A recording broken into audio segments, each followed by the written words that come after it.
All right, so I'm here, as you can see, with the man, the myth, the legend, Oh, Matt hello. Checking Yeah, Barry. 101. Barry's right over here to my right. Yes. But that also. So today we're gonna be ranking all One Piece arcs, including Wano, with Checking hmm 101. And I think we're gonna start right away. Yeah, let's dive into Alabasta. Why not? Right. But my first instinct is to put Alabasta in A, definitely.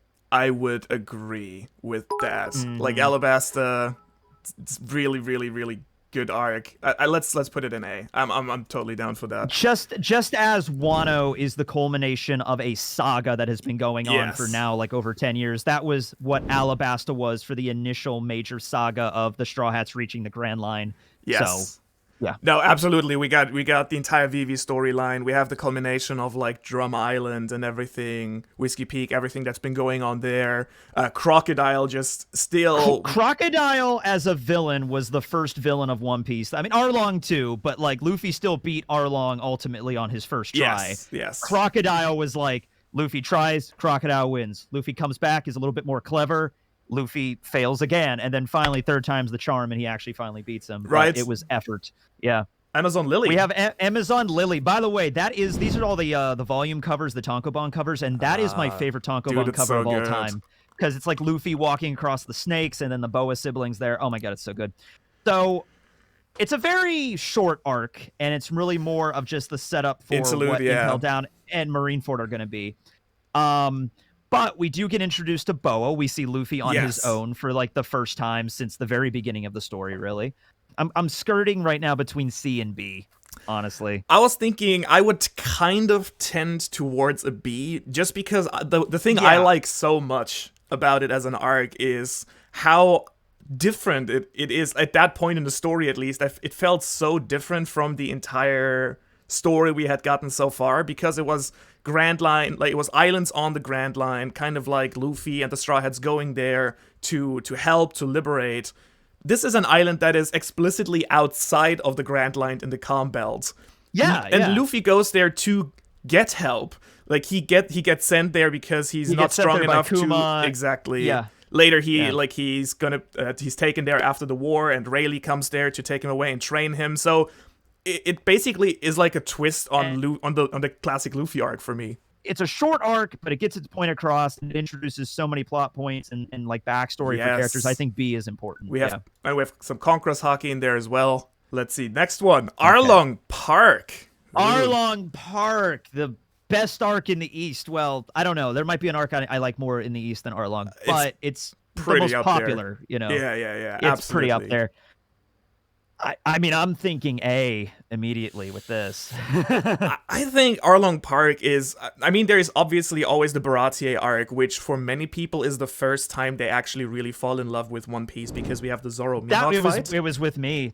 Yeah, that was my moment. Yeah. Yes, but for me, I think it was actually Arlong Park, just because Baratie has this epic moment, which sets up like Zoro is like for me my favorite character, and like the epicness behind it. But Arlong Park is the first arc that hits emotionally so deep and like, I you know what I mean? I mean it might honestly belong in S just because of how like critical it is as a Yes. point for new readers. It's a test if One Piece is for you or not. Let's the next one, if I see correctly, I think that's the Baratier. Yeah, that's the yes, Baratier I see arc Ging there and Don Creek. Don Krieg. Oh, which by the way, maybe you could give me some information on this. I remember reading that in Germany his name was changed to Don Creek. That might I that don't would know if you know. that would make Yeah. sense, but I did watch One Piece and read One Piece only in English, so I actually don't Okay. know. All But right, yeah. I but didn't know that if would there make was like a German version of the Four Kids dub or something. that I don't know. that definitely is. I know, for example, that Luffy is Ruffy in German. I know Yeah. that. Yeah. But I've never watched it, so maybe I was seeing like one or two episodes as a kid, but that's probably it. Yeah. But anyway, when I was a kid and I was just watching the Four Kids dub, which is horrible, which like for a bunch of different reasons they removed stuff and everything. Right. But I still fell in love with One Piece at the Baratier arc. I love the idea of like Yes. it's a floating restaurant, the world building there, Yes. and then Sanji's character. Sanji before Frankie was introduced is my favorite Straw Hat, and I'm like, yeah, I like this. I really dig this sort of setup. Exactly. Oh, and the introduction of Mihawk. You can't forget about that. I was about to get there. Kind of a big, yeah. I would give it a... I'd say A. Yeah, I was A or B, but I think it probably deserves an A. So just to give you a bit of background, and I think I talked about this yesterday also on stream. Dressrosa for me is kind of a love-hate relationship because for me, the manga and the story itself is absolutely brilliant, but it was also the point where I quit the anime. It just slogged so much through that. Sometimes you'd have an episode that only covered like nothing a third of a chapter, happened. And I'm like, but let's maybe tackle it from the manga perspective, maybe manga side of things. Yeah, yes. 𝙬𝚎𝚐𝚐𝚘𝚙 is one of the greatest villains in One Piece. He once again Oda's foreshadowing skills at its finest, where we meet 𝙬𝚎𝚐𝚐𝚘𝚙 way back at the end of Alabasta. I think after Crocodile was the video we first meet him.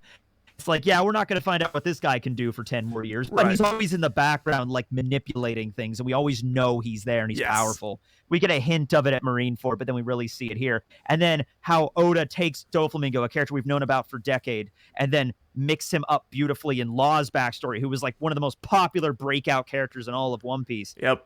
A? Yeah. Yeah, I mean... Oh, no, let's go with A, and we can still, as you said... We can rearrange this later. This is not set in stone. Yes. Yeah, absolutely. Oh, I see one of my favorite arcs, actually, popping up next. Drum Island.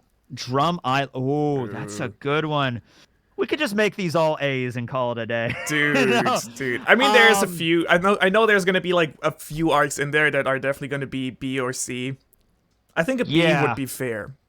I think B is fair for Drum. Because as an arc, I think there's a lot packed in there. But as you said correctly, it's as an arc itself, it's good, but it's not like crazy. I would say the Heroic speech alone deserves a spot in B. That's like one of the most quotable parts of One Piece. Yeah, you have the someone wrote. Yeah, you have the carrying Nami all the way to the top. That is true. That was a solid one. Yeah. So, yeah. Next is Enies Lobby, I suppose, because that's one of my favorites. That's also another one of my favorite Tankobon covers. Easy S. Fishman Island. Yes.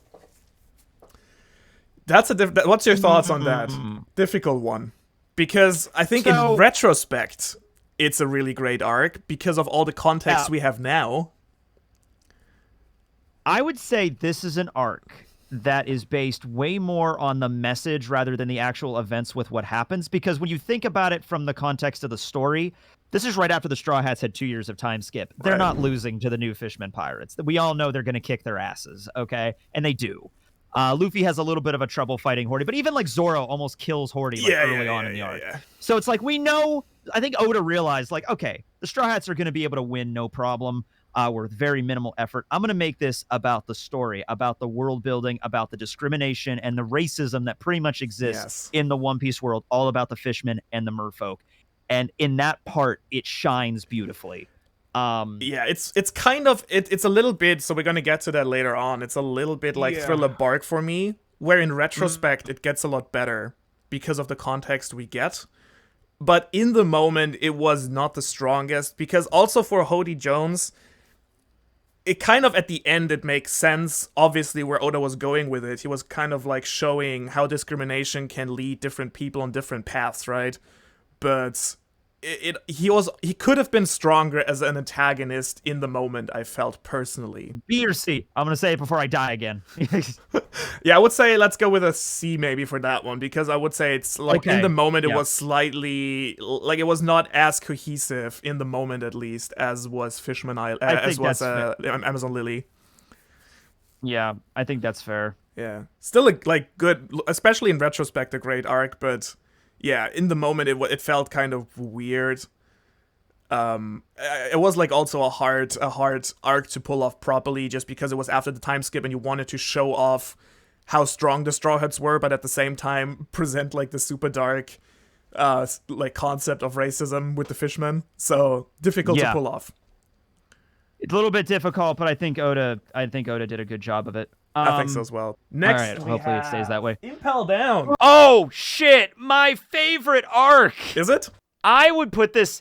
It is. Yeah, I would put this in S, but I understand it's probably not a lot of people's favorites, so A or B or whatever. But This is my favorite. I love a good like prison break story, and this is when I first started reading One Piece weekly, and the return of all the old Baroque Works characters and the introduction of Ivankov, who was one of my favorite characters in the story. I just it's gonna come out sometime this week or next week, like video on Bonclay on Mr. 2 that I've been working on. And I revisited like a bunch of Impel Down and obviously also Alabasta, but yeah, it's so good. The entire Dante's Inferno, it's so... I love the Inferno, and it's a great it's great parallel to that. Buddhist hell as well, like there's different levels to that. S or A, that's a good question. Let's put it in S for now, because it was S. Really good. I respect that, and then we can still fine-tune the S later. Absolutely. Oh, is that Water 7? Jaya. Jaya. Okay, it's Jaya. Yeah, it's Jaya. Yes. Okay, so very much like Amazon Lily, we have a setup arc more than anything. I would give it a B, honestly, just because it's very important, and I love the Bellamy scene. I love the Blackbeard speech. That punch, dude, was just earth-shaking. Dude, the bar scene, fantastic. But I would say since it's mostly set up for Skypiea. Blackbeard's introduction, I would say B plus from my perspective, but you feel free to correct me up or down. I think B plus is fair. All right. Because and then just like it's a companion, like a sister arc with Skypiea. I would say so. Get to Okay. Let's see. Next one, is Reverse Laboon Mountain. Arc. Just a nice little, not a very long arc. Might actually be the shortest arc in the story. It might be because Romance Dawn was like 5 chapters. This is like 2 or 3. It is not long. Quite important though. We get the entire Crocus Roger thing set up. Basically the tutorial chapters for the Grand Line, because the Straw Hats had no idea how to navigate it. Thank God Crocus told them, because otherwise they would probably have died. Let's go with B. Yeah. Sounds good. Yeah, that's Reverie. Okay. So, this is basically info dump the arc. That's basically what this is. Still, like, up to this day, I'm like, what's your thoughts on this? Like, the entire Eam thing. I'm like, why did you set up so much new stuff like a ruler of the world if you want to wrap up the story? Final stop would be like 400 chapters for all we know. I don't know.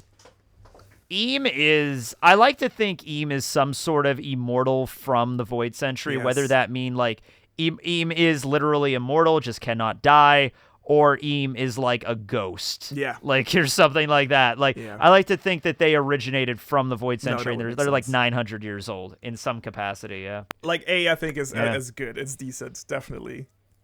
Yeah, A is, I think for this arc, pretty much, Then, what we got there is Dory and Brody. So that's Little Garden. Oh, so Little Garden. Yeah, Little Garden. That's a nice little arc.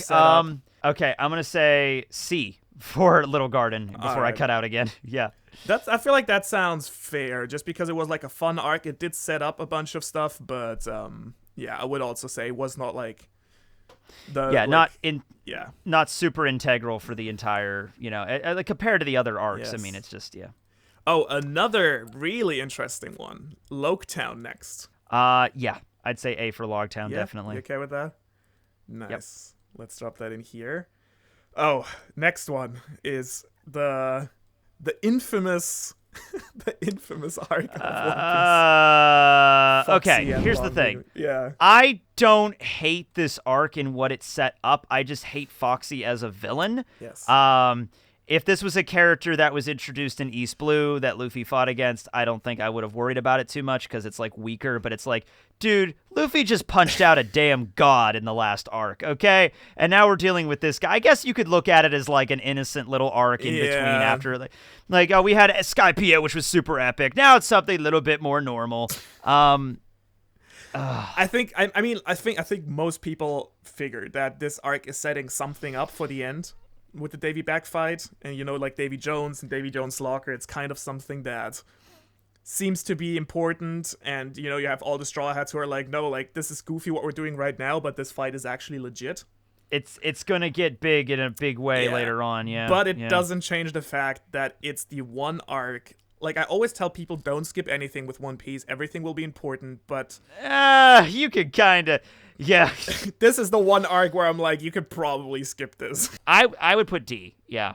Okay, cool. Next one, Marineford. That's an easy Oh S, boy. isn't it? Yeah. I think I said those like arcs at the beginning were like the most critical points, and this was the time skip, but also Whitebeard. We find out we find out the raw power of a Yonko. Not even like the strongest Yonko. A weakened Yonko has this much power. Yes. And this is what we're going to be fighting in the new world. So, yeah. No. Next one. Which is speaking of buggy, we have Orangetown. Orangetown. If I had to pick the weakest arc in the East Blue, I would probably pick It's Orangetown. Orangetown. So let's pop Davy back down to E. We're getting into post Ennie's Lobby or Water 7-2 or whatever you want to call it. Yes. Now, here's the thing. When it comes to these post arcs that like follow like a little story, not just like the 2 chapters in between an arc, but like Oda actually taking the dedicated time, this is probably the most important one out of all of them. Oh, that's I would that's say it, that's yeah. actually, I would give that an A, even though it's really short. Like having Yeah, two me too. Yonkos meet, we get the sky splits, and then like I think it's fair to put that in A. Like I said, like the post-war arc is really important too, but this I think is like we get enough lore dropped, and also like Luffy's family. Oh, and the Sunny, we get the Sunny and the Mary's funeral if you want to include it in that. Maybe it's S. Maybe it's yeah. S. Well, no. Here's the thing. I would include the Mary's funeral as the last chapter of Ennie's Lobby, as the capstone for Ennie's Lobby. I would say so as well. Yeah, so I would go. This is after that. So yeah, The guard I would thing, say A. Let's do it A then. If we exclude, if we put the Mary into Ennie's Lobby, then it's A. Yeah. So next is the post-war arc. Yeah, this is Luffy Kid. Luffy's kid backstory That's with really Ace good. and Sabo. It's really good. It's really, really. You know what? I didn't really care for that at the beginning when I first read it. Really? All those years. Yeah, and the only reason though is because I was impatient and we just had this big war, You wanted to know and what I was just happens. like, all right, I want to see what happens after the war. I want to see where the Straw Hats are. I want to see what's going on with this. And they're like just focusing on the past with Luffy. But I've reread it many times, and I've like newfound appreciation of it. Okay. A or B? Yeah, I would give it a Kid Luffy and getting that entire backstory for our main hero. I'll say That's a big one. It's a big one, but let's give it a B. Okay. What's next? Punk Hazard. Punk Hazard. Okay. First proper arc of the New World. Law shows back up, who was like the most popular character introduced at the Supernovas. So, it was one of the weaker ones, definitely. It might have been. I think this is comfortably fit in B. Maybe a C. I'd say C. Let's put it in C. Yeah. There's so many other moments in the story that basically trump It's this, a lot of great but setup, so good, but it's not like as memorable, I would say. Mm-hmm. Yeah. All right, that's next. Return to Sabaody, I believe that is. See, this is a really good moment for nostalgia for me. I would say it goes into B? But yeah, I would go with B. If you want to go with A, because for nostalgia value for me, it's so cool. I'm good with B. Next one, chapter 1, if I see that correctly. So yeah, it has to be. Alvida even foreshadowed Kaido and Big Mom. Yeah, I mean, kinda, yeah, sort of. Yeah. I'd stick with S, honestly. I'd stick with S. I mean, it kicked off the entire damn story. Right. I mean, like, I think it's a disservice to the manga to say that, like, yeah, the first arc it's whatever. Yeah. It's good, but it's not the best. I'm like, it's pretty important, you know. Sabaody. Oh, that was a really now, good one. I don't think it's quite S. No. It's very close, but I think A. Yeah. What's this one? Oh, no, Skypiea. Skypiea. That's Skypiea. Okay. So for a long time, even kind of still now, it's not one of my favorites. Like, as a standalone thing, without the context we have, I would probably give it a B. Yeah, me too. Okay, Let's go. Next, Kudo? Is that Surf Village? Surf Village. Okay, if I was going to say Orangetown was the weakest arc in East Blue, I'd say this takes second place. It's the second place, I would give it a D as well. Thriller Bark is next. Okay, good. Oh, that is a very difficult one. Yeah. What's your thoughts? The highest I could see putting it up was B A. I don't think it's an S rank arc. I love I love horror. I love like slasher movies from the 80s, Yeah. and everything like that, like Friday the 13th, Nightmare on Elm Street. I love that kind of stuff. I like zombie movies. So I'm very much feeling the vibe and the aesthetic of this arc. Moria as a villain, he has a really powerful fruit that he uses in a really unique way. Yes. Him as a character, though, Annoying. not that interesting. Yes. Yeah, kind of annoying. But I liked Perona. Yeah. I liked was Ryuma absolutely was fantastic. amazing The as entire a villain here. Foreshadowing. Yeah, Wano is brought up here and Ors. is not referenced forever. Ors is brought up here. Also Wano foreshadowing in a way, I guess. I think an A for I did a list once. I did a poll on my fans could vote on the best moment of One Piece period, and that nothing happened moment was number 1. It was Yes. it was not even close. It was far and away, It is. Oh, next one. Oh, yeah, here we go. The big one. What's your thoughts? Okay, it did have Orochi. Let's start with that. It's like, okay. No. I mean, like, it isn't technically over yet. We got 2 more chapters, and then we're going on Oda's break. Do you think, though, like, let me just ask you, I find it very hard to believe that we're leaving Wano in 2 chapters. I don't see Oda doing that. Yeah. I mean, I'd like to see maybe a very short Act 4 that's kind of like the epilogue of Wano, where we get like 10... I feel like 10 chapters for me would feel like a decent amount of chapters to wrap everything up that we see. So we see like the country starting to rebuild a little bit. We get the celebration. We get maybe a closure for Zoro. All that kind of stuff. I don't know. I feel like 2 chapters just seems... I wouldn't say Oda is rushing necessarily. I'm just like, he just got done with this huge ass battle. Yeah. And he does want to take a break. I mean, the dude deserves a break after this. And he might just be like, all right, I'm going to wrap up Wano in like 2 more chapters. I want to make it as nice as a bow as I can possibly manage, Yes.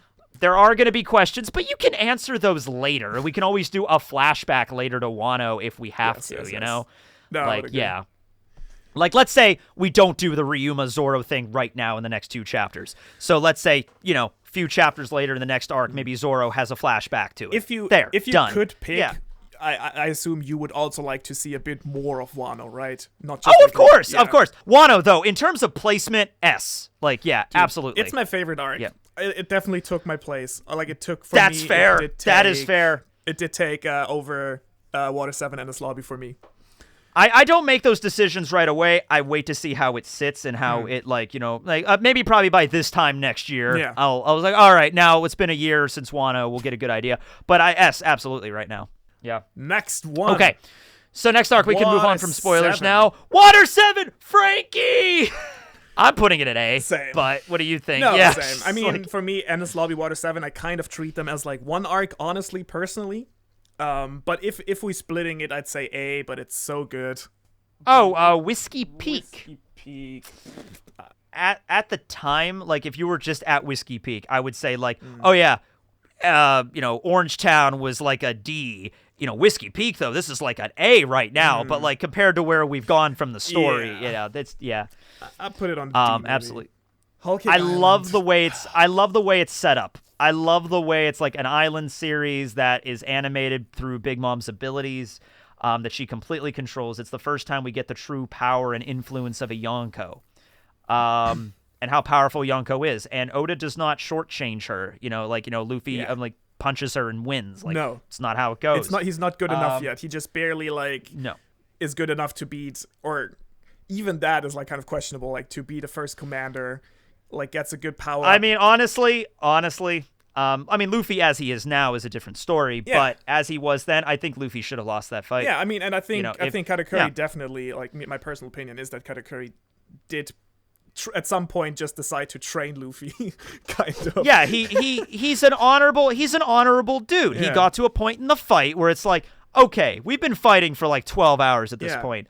I kind of respect who you are and what you're coming from here, okay? I would not only say kind of. I think Luffy literally liberated Katakuri and, like, showed him that he can be himself. He doesn't have to hide. He can, like, embrace his scars and embrace eating donuts and everything, and he can fall on his back. Like, Luffy allowed Katakuri to be himself I really want Katakuri just to say screw his family and then just leave the crew and just, you know, be like, you know what? You guys have treated me like shit for the most part. Like, I'm not even allowed to show you my face without you all laughing at me. So, dude, honestly, screw off. I'm out of here. I have deserved better than this. If Katakuri joined the Straw Hats, that would break. I had a theory about that for a while. Not even so much that, but like Luffy has a fruit that's very similar to Katakuri's. So,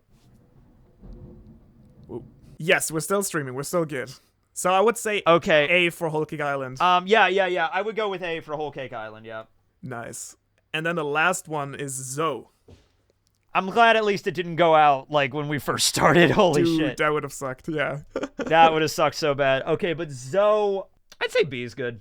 Are you happy with that tier list as we have it? But yeah, I think that looks pretty good for me. So we'll just go Totland and then. Nice. That seems fine with me. I think Davy Back is on the bottom as it deserves to be. Orangetown, Syrup Village. Yeah, those are probably the D rank arcs. Yeah, this works good for me. Yeah. And I think the S tier also, Arlong Park, we have Marineford, Ennis Lobby, Impel Down, the first Roman's Dawn, and Wano. I think that sounds really fair. I think it does. Cool. Well, thanks so much for joining me, Tekken. I hope I let Thank let you. us know. Sorry for the complimations at the end there. No worries at all. It happens. That's great. All right. Thanks for joining us. Thank you. See ya, Ohara. Have a good day. See ya. Bye-bye. So that's our tier list. I hope you probably have a lot of thoughts you agree and disagree with. If you want to watch another video, you can do that right here as well.